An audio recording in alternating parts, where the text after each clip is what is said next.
It's a great honor to have Senator Flake here with us today.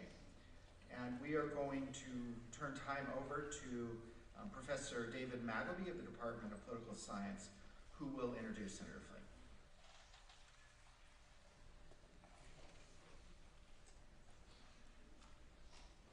It's a distinct personal privilege and pleasure for me to be able to introduce Senator Jeffry Flake, who will deliver this year's G. Homer Durham Lecture. He grew up on his family's cattle ranch in Snowflake, Arizona, a town founded by Mormon pioneers Erastus Snow and William Jordan Flake in 1878. He served a mission for the Church of Jesus Christ of Latter-day Saints to Zimbabwe and South Africa, which planted in him a lifetime interest in Africa. He received his bachelor's degree in international relations from Brigham Young University and a master's degree in political science. He is a proud alum of BYU's Washington Seminar Program, where he interned in the office of U.S. Senator Dennis DeConcini from Arizona. Interestingly enough, when he was elected to the Senate, he occupied that same seat once held by Senator DeConcini. He served as executive director of the Foundation for Democracy in Namibia and later executive director of the Goldwater Institute in Phoenix. He was elected to the United States House of Representatives in 2000, and he was known as a fiscal hawk, especially targeting budgetary earmarks, and then elected to the United States Senate in 2012. His book, The Conscience of a Conservative, A Rejection of Destructive Politics and a Return to Principle, is mentioned in his bio on your program, and a book worth reading. He is married to Cheryl Bay Flake, and they are the parents of 5 children. Senator Flake has been a friend of BYU in his professional life and in his political life. He always presents to our interns, and the reviews of those presentations praise him for looking at bigger issues and helping them get the broader perspective. They were always substantive. They touch on important issues. He delivered a Faith in Public Service lecture at the BYU Barlow Center in Washington, D.C., which was remarkable. The G. Homer Durham Lecture recognizes outstanding public service. Past recipients of this honor have exemplified a commitment to public service, and it's our pleasure to honor Senator Flake today as he has exemplified this commitment to public service. Please join me in welcoming Senator Jeffry Flake.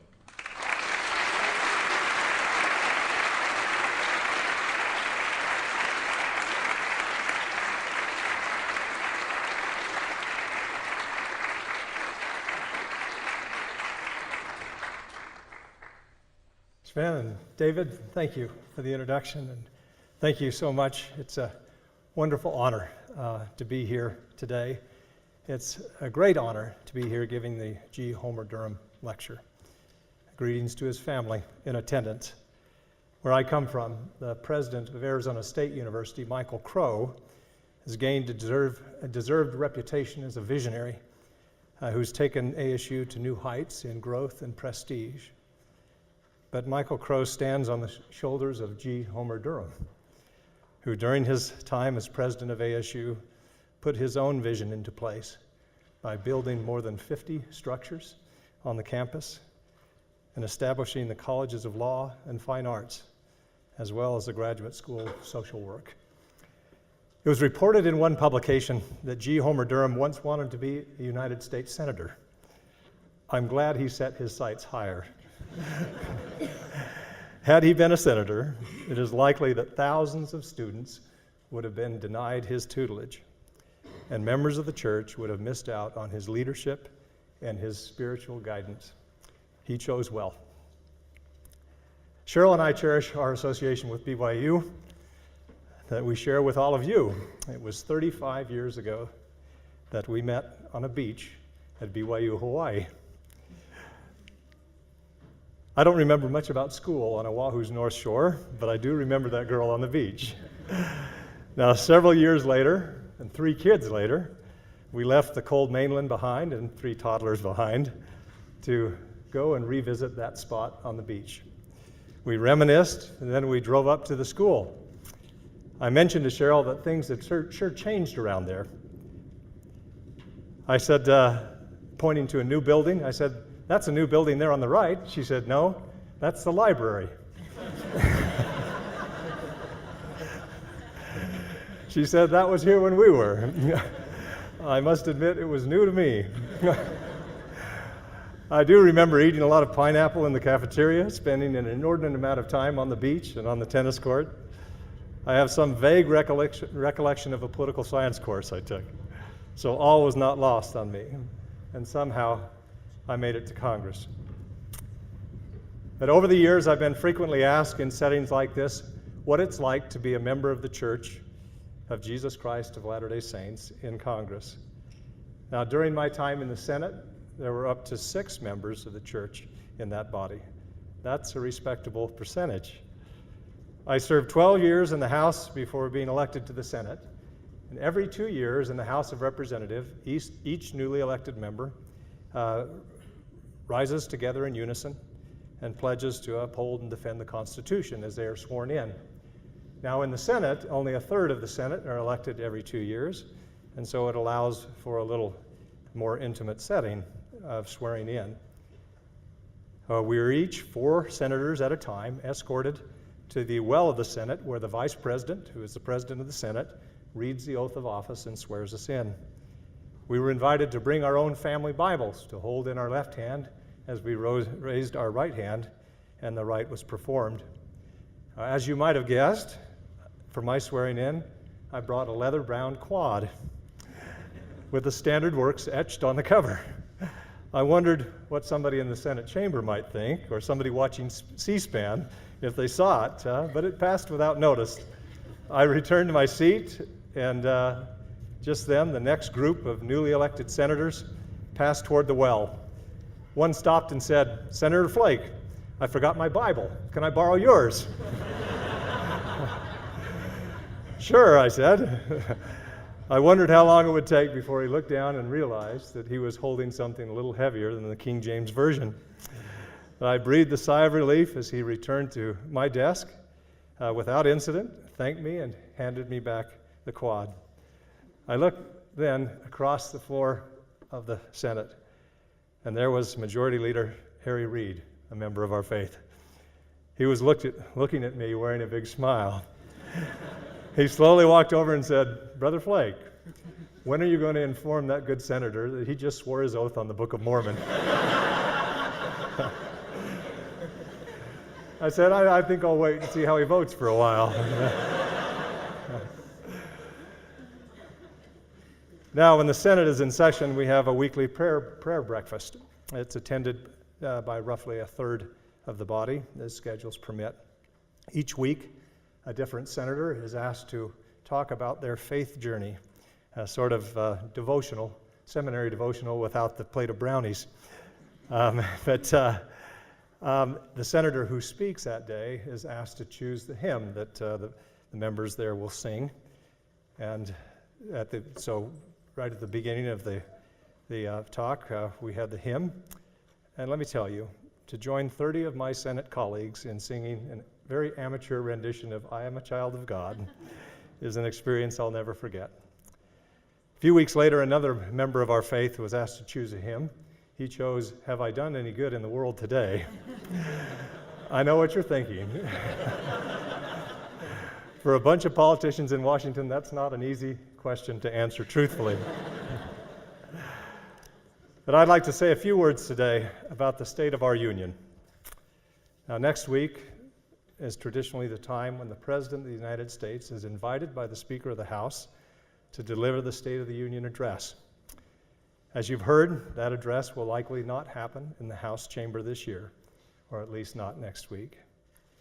I would submit to you that when the President of the United States is not invited by the Speaker of the House to deliver the State of the Union in the House chamber, the state of our union is not good. Our union lacks unity. This is not where we need to be if we're going to maintain the vision of our fathers and to honor those who have kept this union together for more than 200 years. I've always loved the prose and poetry of Abraham Lincoln's speeches. In his very memorable first inaugural address, Lincoln called for us to heed the better angels of our nature. And whenever I think of that phrase, the better angels of our nature, I immediately think of my own childhood. As Dr. Magleby said, growing up, a fifth of 11 children on a ranch in Snowflake, Arizona. As long as I can remember being able to read, there was a 3x5 card on our refrigerator. It was stained with vegetable oil, brownie mix, and cookie dough. It read, "Assume the best, look for the good." There were a lot of things stuck to that refrigerator over the years.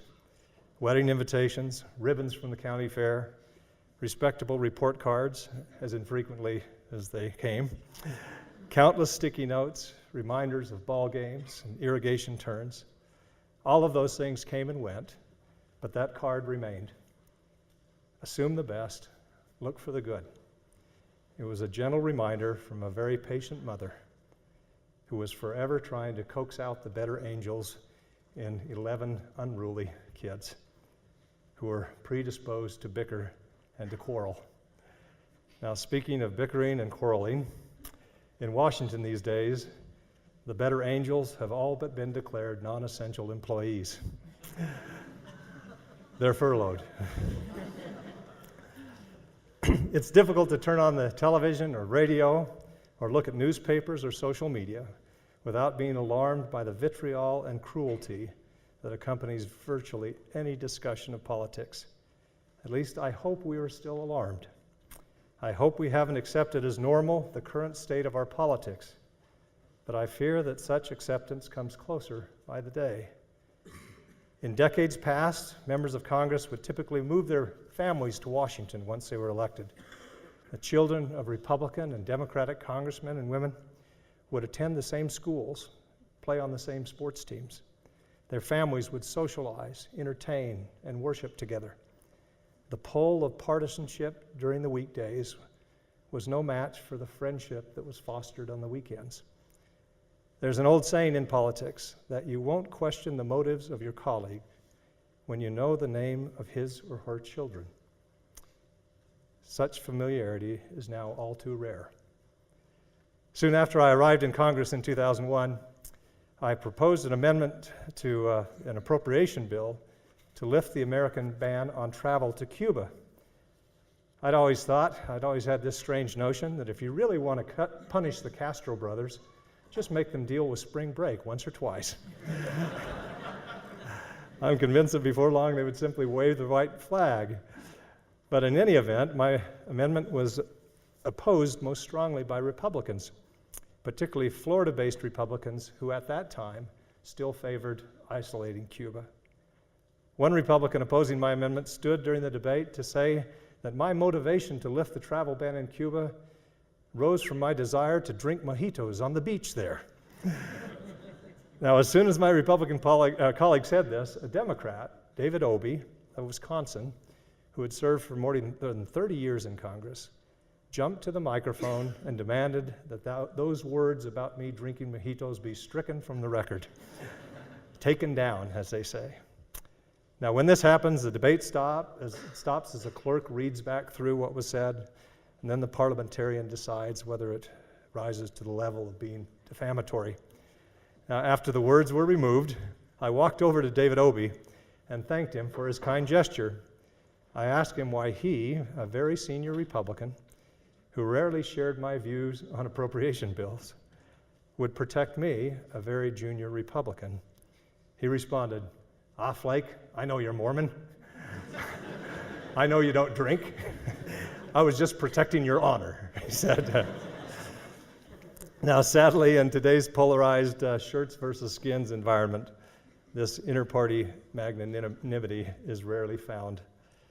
If there's a good political fight going on, the inclination is to join in, to pile on, not to break it up. In January of 2011, a few days after Democratic Congresswoman Gabby Giffords was shot and gravely wounded while greeting constituents at a Tucson supermarket, we in the Arizona delegation left an empty seat for her at that year's State of the Union address. That year, the Arizona delegation sat together and made it a point to sit in solidarity rather than divide along party lines as the rest of the chamber typically does during that speech. 1 year later, when Gabby, who was still trying to rehabilitate from her grievous injury, returned to Congress, I sat next to her on the Democratic side of the House chamber during the State of the Union address. During President Obama's applause lines, Gabby wanted to stand up, but was unable to do so on her own. So I helped her up. That left me standing, a lone Republican among a sea of Democrats, cheering Democrats. During and after the president's address, I received furious text messages and emails from partisans who wanted to know why I stood, why I agree with President Obama.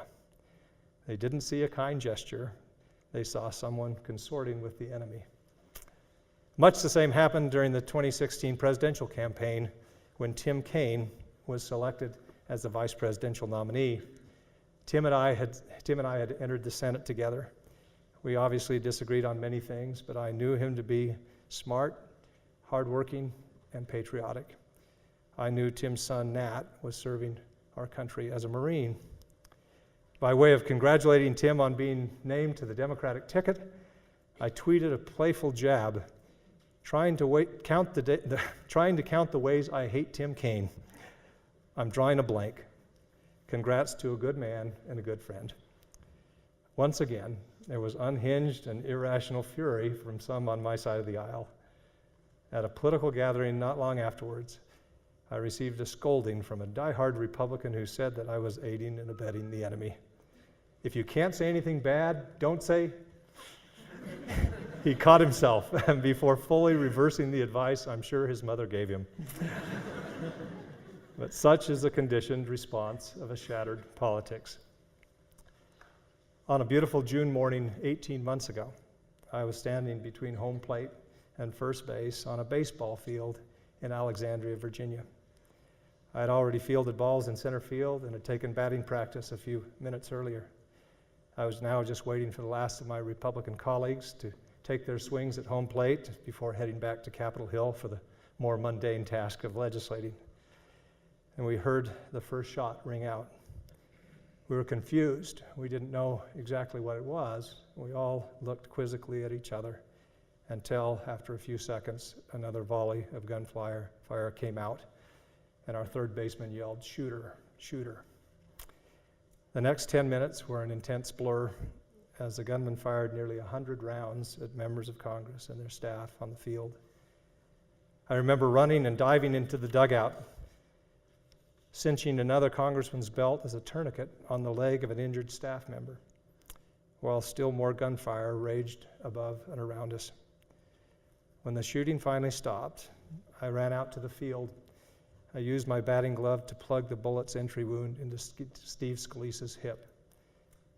Then I used Steve's phone to call his wife, Jennifer, so she wouldn't find out on television that her husband had been shot. But the most enduring memory I have of that morning came as I turned during that first volley of gunfire and ran toward the dugout, watching bullets as they pitched and lifted the gravel in front of me. I remember thinking to myself, why? Why us? How could anyone look out at a bunch of middle-aged men playing baseball and see the enemy? Now, the level of hatred that many Democrats feel for Republicans and many Republicans feel for Democrats is unhealthy not only for Republicans and Democrats that harbor such feelings, but for the country as a whole. As Latter-day Saints, we have examples both old and new for kinder, gentler politics. In the New Testament, Paul gave his convert Titus some advice in dealing with his own local congregation. I think it applies well to politics. Paul said, "Speak no evil of man, to be no brawlers, but gentle, showing all meekness to all men." I am concerned sometimes that the talks I've given in church sometimes seep into my political dialogue.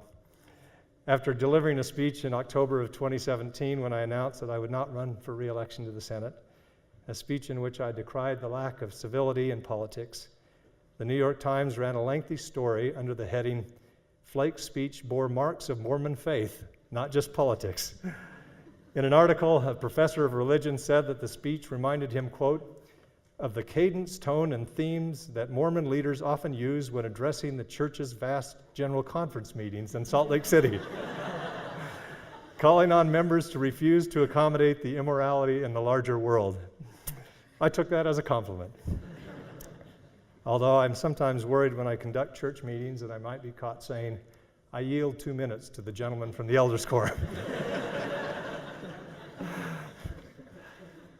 Now, to continue with the theme of church and state, my favorite chapters in the Book of Mormon chronicle the exchange of letters between Captain Moroni and Pahoran, the governor of the land.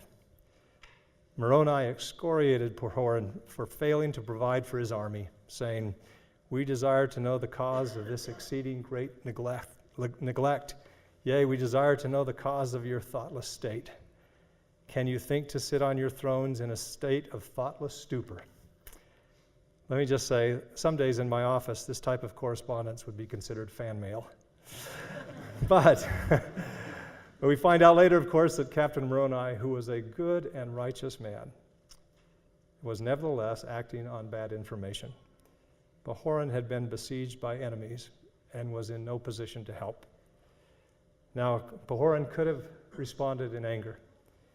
He certainly would have felt justified in returning a vitriolic volley toward Moroni, but he listened to his better angels. He answered Moroni, and now in your epistle you have censured me, but it mattereth not. I am not angry, but do rejoice in the greatness of your heart. How different would Washington be if we were to respond in a similar fashion? Can you imagine Mitch McConnell saying to Chuck Schumer, Chuck, I know you called me a nitwit, but you meant well. I rejoice in the greatness of your heart. Now let's sit down together and find a way to reopen the government. It's probably not going to happen, but a guy can dream. But as I see it, the only real alternative we have to getting along with each other is to be completely alone. Let me tell you, I've tested that alternative, and it's no picnic. Several years ago, I clicked on Google Earth and located a bunch of small inhabited islands in the Central Pacific. Determined to live out a strange dream I'd had since childhood, and after reading countless books about sailing and adventures gone bad, I decided to maroon myself on one of these remote Pacific islands for a week with no food or water and with minimal tools just to see if I could survive. I'm not kidding here. Just to give you an idea of how alone I was, after the first few days on the island, I picked up one of the hermit crabs that wandered endlessly through my camp. And with a Sharpie pen that inexplicably made it into my meager survival kit, I wrote number 1 on his shell. I wanted to know if he would reoccur. A while later, I picked up another hermit crab and wrote number 2 on his shell. By the end of the week, I had 126 numbered friends. I grew quite fond of number 72. I often shared coconut scraps with him. I'm not so fond of 47, who pinched my toe. But they say that no man is an island. That I can confirm. When I find it difficult to be civil or to be decent with those with whom I disagree, if I'm inclined to ignore the better angels of my nature, I think back on the lonely alternative. Now, as an aside, I've returned twice to those lonely islands. First with my 2 youngest teenage boys, teenage at that time, one of whom is Tanner, who delivered the invocation. And then, in a bipartisan gesture a few years later, I went back with the New Mexico senator, Democratic Senator Martin Heinrich. We survived for a week with only one tool of survival between us, a machete. Dangerous, I know. Upon returning to civilization, late-night comic Stephen Colbert commented, Flake and Heinrich proved once and for all that Republicans and Democrats can get along when death is the only option. So for what it's worth, it's been empirically proven. So The temptation to return verbal fire after we have been publicly insulted is sometimes overwhelming. Just a few weeks ago, a newly elected Democrat to the House of Representatives publicly used very vulgar language in calling for the president to be impeached.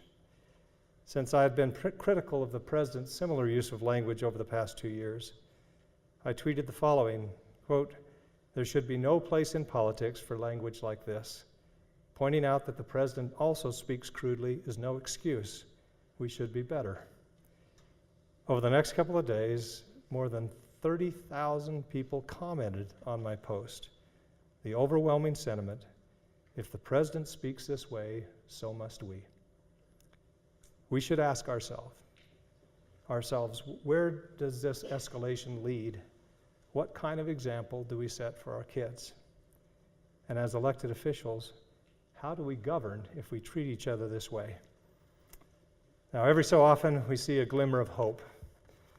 During a contentious party line vote during the confirmation process for the Secretary of State nominee last year, one Republican member of the Senate Foreign Relations Committee, Johnny Isaacson, was in Georgia delivering the eulogy for his best friend at his best friend's funeral.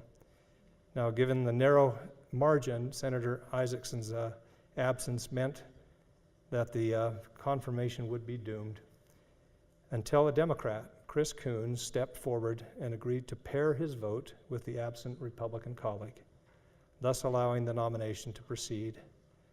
Once commonplace, the practice of pairing or voting the opposite way to help an absent colleague has all but disappeared in this hyper-partisan environment. After the vote was called and the confirmation proceeded, the Republican Committee Chairman, Bob Corker, choked up as he spoke to the media about this magnanimous gesture by Senator Coons.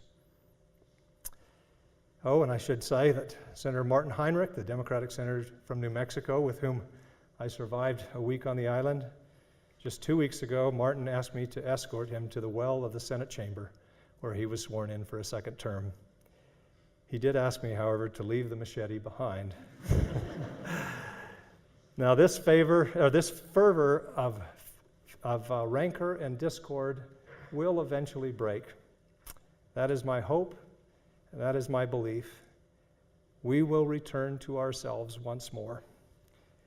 The sooner the better, because to have a healthy government, we must have healthy and functioning parties. Two parties that understand that compromise is essential. Two parties that respect each other in an atmosphere of shared facts and shared values, in comity and good faith.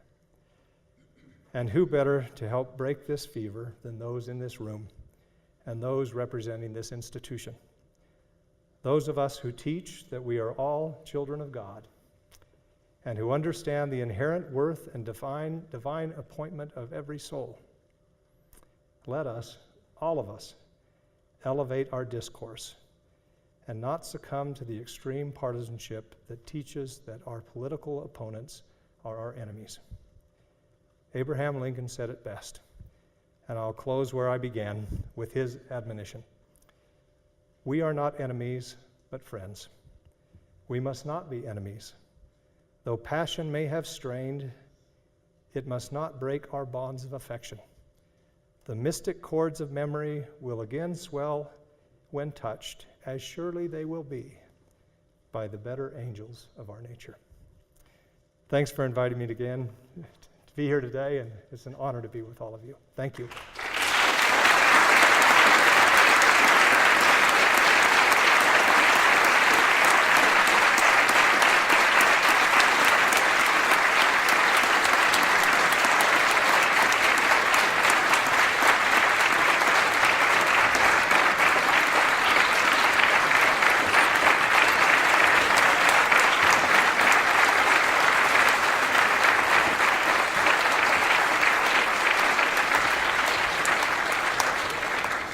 We have some time for questions and answers, and Senator Flake has graciously agreed to take some of your questions. We do not have a roving mic, so if you could raise your hand, I'll call on you. If you could stand up and speak loudly, we'll appreciate that. Yes, Randy. Senator Flake, what are your plans for proceeding forward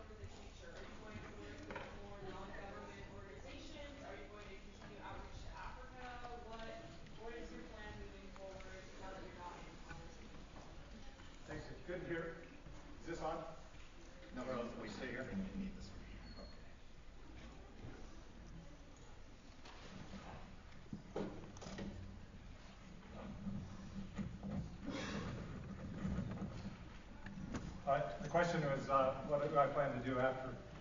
Well, now. It's been 3 weeks now, and it's been a little enjoyable. I woke up 2 Wednesdays ago next to my wife.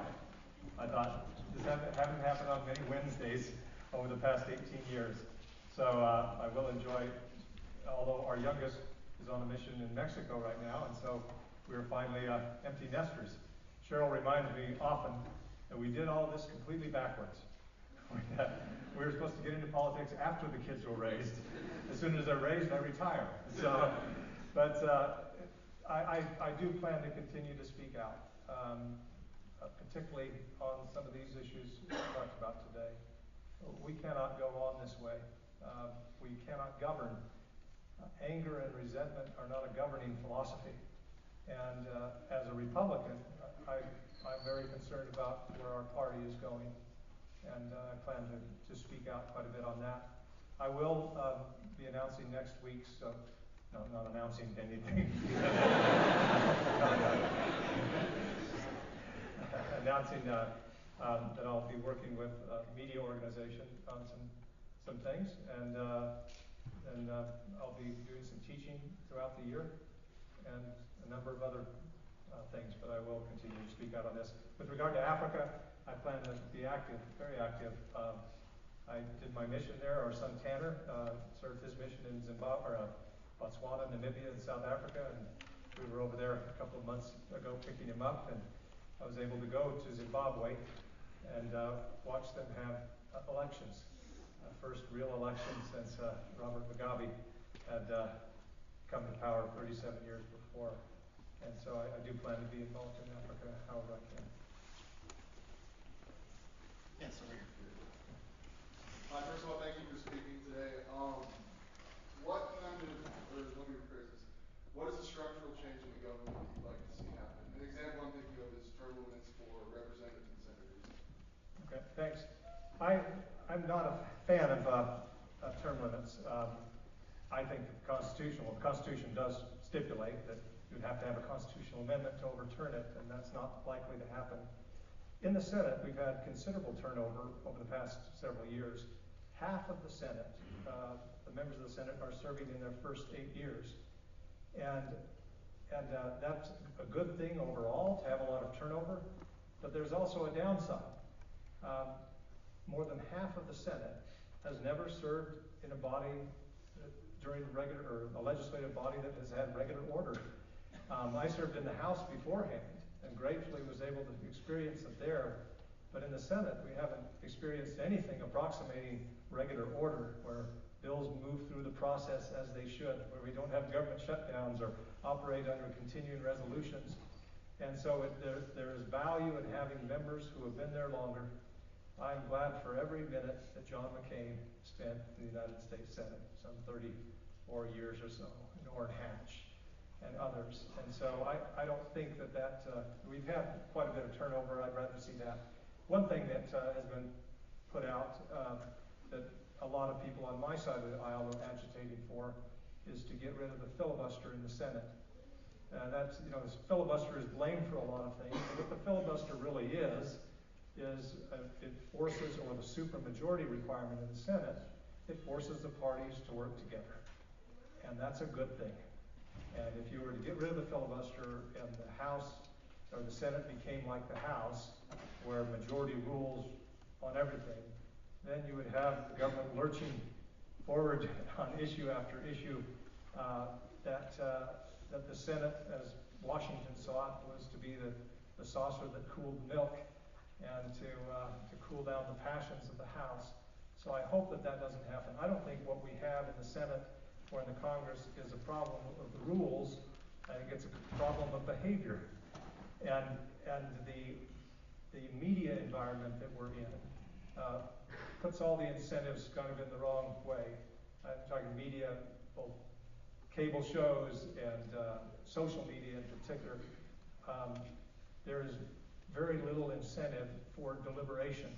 In fact, the incentive, if you're a senator, like I was, is on any big issue that comes up to quickly declare where you are and to stay there.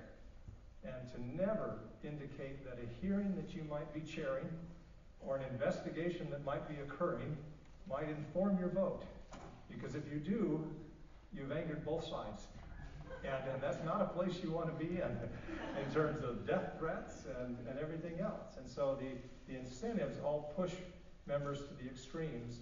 And so on any big issue, it's very rare to see more than a few members up for grabs or who are deliberating on a topic. So, but I think that's a problem of behavior, not the rules.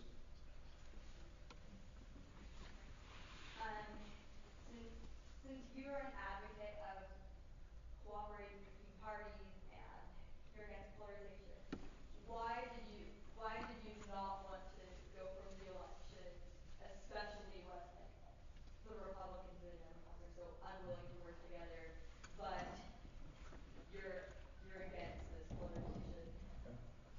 Thank you. That's a great question. I've asked that a lot. In this environment today, it's tough for a Republican like me in a party like this right now. I've had disagreements with the president on policy issues and obviously on behavior and in the way he's held the office. That being the case, it is not possible to win a Republican primary in Arizona. We came down with the realization that in order to win a primary in Arizona, or to even be competitive, I would have to adopt some positions that I just can't adopt and condone behavior that I couldn't condone. And in the end, I would have had to stand on the campaign stage with the president as people were chanting, "Lock her up," and whatever else, and I just determined I couldn't do that.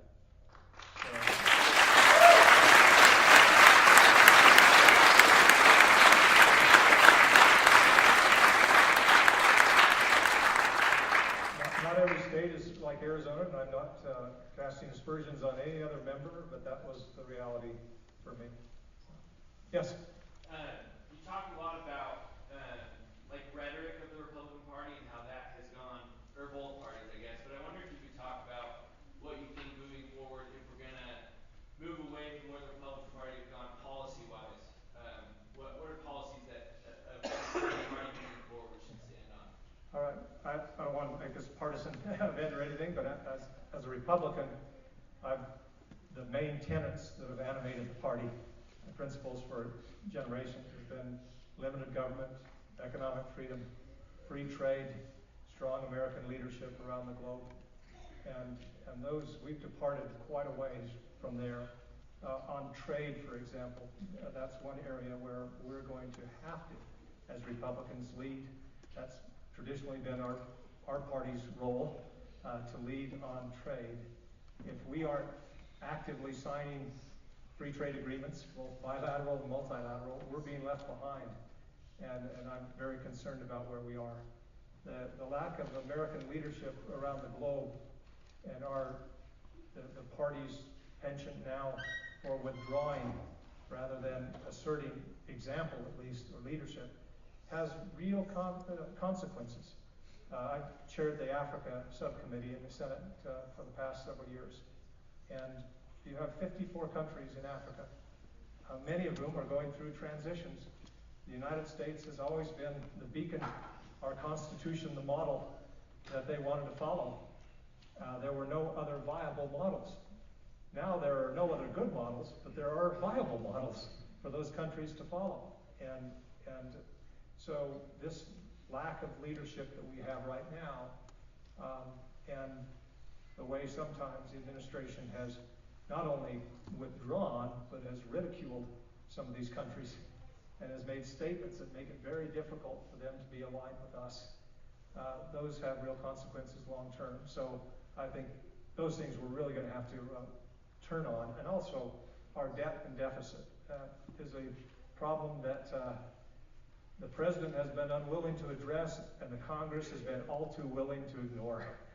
And if we continue to do so, then we're going to guarantee that our place in the world is going to be diminished significantly. So, right here. As a senator, what is your opinion of third-party My opinion of third party or independent candidates, that's great. We in this country, though, have somehow assigned ourselves two parties. And it'll be a while before there are significant challenges. In a presidential race, if Michael Bloomberg, who's worth, I think, $52 billion, can't find a way to a path as an independent candidate for president, there probably isn't one right now. Increasingly, though, we have some states with more of a tradition and history of electing third-party candidates. Maine with an independent senator, although they tend to lean toward one party or another. I do think that in the near future, you'll have more states who will have independent statewide candidates for the Senate and more independent candidates in the House of Representatives as well. So I'm all for it. I think it would be healthy, although this system, this two-party system has worked well, but it only works well if you have two responsible, rational parties that don't see each other as the enemy. And that's a little difficult to get by right now. So, yes? So, I was on my mission from 2016 to 2018, and I missed a lot of the things that happened politically in between. But I noticed that when I came back, that there was a lot of things that I missed and that I heard about on my mission, like political activists. The Me Too movement was really big in the US when I got back. And I was just wondering, with all the frustration and anger that we see in a lot of these political activist movements, what are ways that we can be politically active as members of our community and to speak out on issues that we want to discuss in ways that are beneficial and that don't give off all that anger? Well, great. Well, church leaders obviously have encouraged us to support good candidates and to run for office if it works for us as well. So I hope that people will, I mean, there are many, many more opportunities these days than there were in the past in terms of getting involved with specific campaigns with candidates that you support in either party, or to advocate on issues. It's far easier to organize, and people who are confined to their house can still be involved on social media. I hope that to the extent that we use those type of mediums, we do so in a way that elevates the discussion rather than denigrates it. And it's tough to read. You want to be entertained, read the mean tweets every once in a while that come through. It's not as entertaining to Cheryl, I can tell you that. But those avenues are available, but boy, we need more people who will actually elevate the discussion there. And like I said, running for office, it's a daunting task right now, given the money that you have to raise and what you subject yourself and your family to. But I hope that people will still do it, and I hope that when people do it, that they will receive support, particularly those who are doing it in the right fashion. Thank you. Where's the back? Hi, Senator Flake. So this might not be a topic that you're comfortable talking about, but recently you were kind of in the middle of the Brett Kavanaugh case and you were criticizing both sides of the aisle for that issue. Any lessons learned for how we can kind of reach over party lines and mitigate criticisms and bring the community together? Any lessons learned from that case you'd like to share? I hope we have, and I'm sure we haven't. I worry about the next one, the next nomination to come. We, for one thing, with the Supreme Court picks, the Congress, having failed to do its job largely over the years, vests too much authority and too much hope in the Supreme Court to solve our problems that should be solved in the legislative body. So that's the first thing that we should do. But in terms of working across party lines on this, it is a real shame that we have come to where we are in the Senate. And just a few years ago, no matter how polarizing some of these candidates were, or nominees were, still not one senator stood up to require 60 votes. It would always allow it to get to the floor, so there's always been cooperation at least. That's kind of gone now, and I think it probably won't come back for a while, but it shouldn't stop individual members from at the very beginning saying, I have an open mind here, and I will make my decision based on the hearings that we have, the background investigations that go on, instead of simply picking a side from the very beginning. I mentioned the difficulty, the pitfalls for members of Congress that do that, but it needs to be done. All I can say is we've got to encourage it. The truth is, members of Congress will only have policies and exhibit behavior to govern when the elected, or when voters value that in a representative. And as long as members are responding to the electorate that demands or wants vitriolic behavior or hate speech, then they're going to get it. So really, as voters and as constituents, make it known that you value people who can govern, who actually will be civil in office. Just one more question, the lady in the back there. Actually, going off of that one, you mentioned crossing party lines for personal crises, which I admire and I think is very important. You also discussed the need to be morally better than Trump. Considering both of those points, which I agree with, why didn't you build on those personal relationships in the Senate and also cross party lines while voting? And specifically, why did you feel morally comfortable supporting Brett Kavanaugh when his hearing clearly showed that he was not capable of being impartial as a judge? Well, on the last one, when you look at his Brett Kavanaugh's record on the court, we have a 10-year record on the D.C. Circuit Court, where he and Merrick Garland, the last nominee from our previous president, voted together 93% of the time. On one of the cases that we dealt with during the hearing, the Amnon case, his position was contrary to President Bush, who nominated him to the Circuit Court. And the first decision that has come down so far, or the first indication as far as what the court will take up, his position was contrary to this president's position. So I'm not sure that I agree with the premise of that question, but I hope that we can have a better, and my goal during the time of the Kavanaugh hearing was to do due diligence. I thought there was no reason why we couldn't have an FBI investigation, that the country would feel better and the Senate would feel better about where we were. And I think that is the case. I wish the country could have read the background report that the FBI did. I would have liked it to have started earlier and been more thorough, but I wish the country could have read it. I think people would feel better about where we landed on that subject. But in terms of voting with the president, I'm a conservative. Often on things where the president has indicated a preference as to where the Republicans in the Congress have been, but it's not that I'm siding with the president. I'm siding with a position that I've previously held.